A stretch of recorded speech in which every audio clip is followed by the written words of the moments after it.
A pleasant good morning. Welcome to Mike's Morning Musings for this Thursday, March 12, 2026.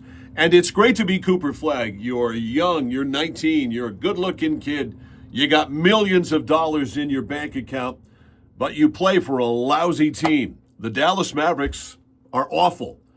And they fell to 21-44 last night, losing to Atlanta 124-112. Flagg, as usual, filled the stat sheet. 32 minutes, 14 points, although 6 of 16 from the floor. He didn't shoot great. He had 12 rebounds, 5 assists in the game. Mavs fall to 21-44. How much do they suck? Well, they're not the suckiest sucks that ever sucked this year in the NBA. The crown worn there by the Indiana Pacers, who went to the NBA Finals last year. But without Tyrese Halliburton this year, they are the suckiest sucks that ever sucked in the NBA, at least so far. Actually, they're tied with the Sacramento Kings, but they have a couple of percentage point lead in the battle for winning percentage. Actually, it's 8. Indiana's 15 and 50, good for a .231 winning percentage. Sacramento 16 and 51, good for a .239 winning percentage. The Mavs are 6 games out in the battle for the number 1 pick in the NBA draft. So they're going to get a good player in the draft, and they certainly need to fortify that roster because around Cooper Flagg right now, it is a big, fat zero. There is nothing there. The Celtics and the Oklahoma City Thunder tonight, the NBA champs. Jaylen Brown will be hopefully available for the whole game tonight, not get teed up by some idiot official. But I mentioned the other night that the Celtics, or the other day in 3M, that the Celtics and San Antonio could be an NBA Finals preview. So could this. Obviously, the Thunder with SGA are the defending NBA champs. They're 51 and 15. Boston 43 and 22. See that one tonight at 9:30. NBC Sports Boston, and I believe that game is also on Prime tonight. The Bruins playing tonight too.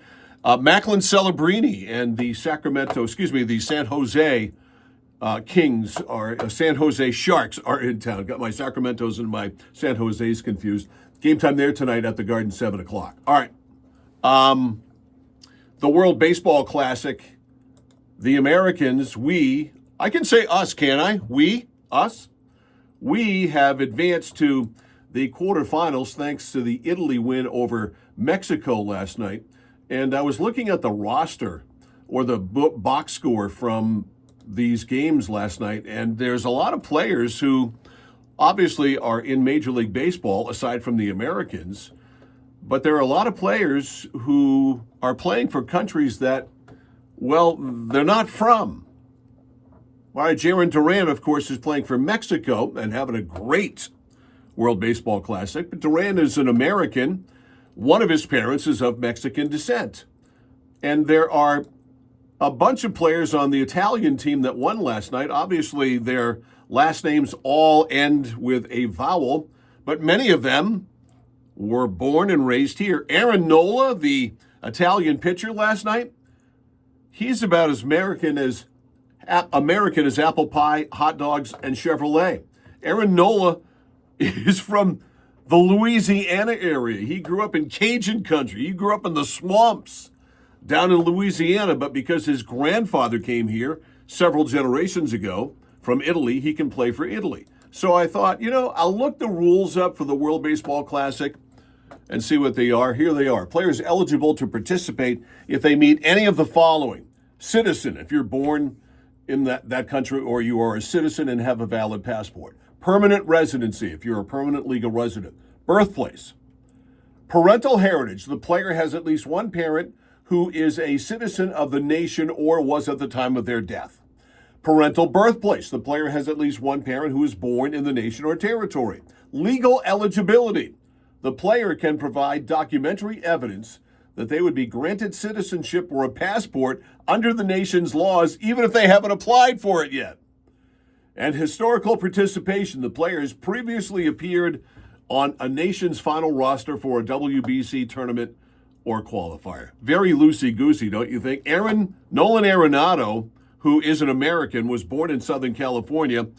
1 year played for us, and now he's playing for Puerto Rico. See, this is why, or one of the reasons why, I can't get into the World Baseball Classic at all. I hope the USA wins, but really, I don't care because of the stupidity which differs from the Olympics eligibility, the stupidity of allowing players who were born, raised, play here, play for Italy, play for Israel, play for whatever. You'd think Greg Weissert would be playing for Israel. No, he's playing for Italy. I thought he was Jewish. Anyway, and last here this morning on Mike's Morning Musings, the Paula Doughty situation. No new news that I have for you on this. Again, I mentioned yesterday in 3M that I had a text exchange with Coach Doughty about her dismissal or not having her contract renewed or whatever they're going to call it. I'm going to call it what it is, which is a firing, because I've been in the same situation before. My contract wasn't renewed and it was a firing, believe me. So I understand, but I have gone through all of the messages that I've received in the last 36 hours or so. One negative. And I saw one negative post on Facebook in response to a comment that I made. And that's all I've got. Everything I have gotten, and I've gotten close to 50 messages about Paula Doughty, other than one, has been positive. She impacted my life. Her discipline, yes, she yelled at me, but it helped me.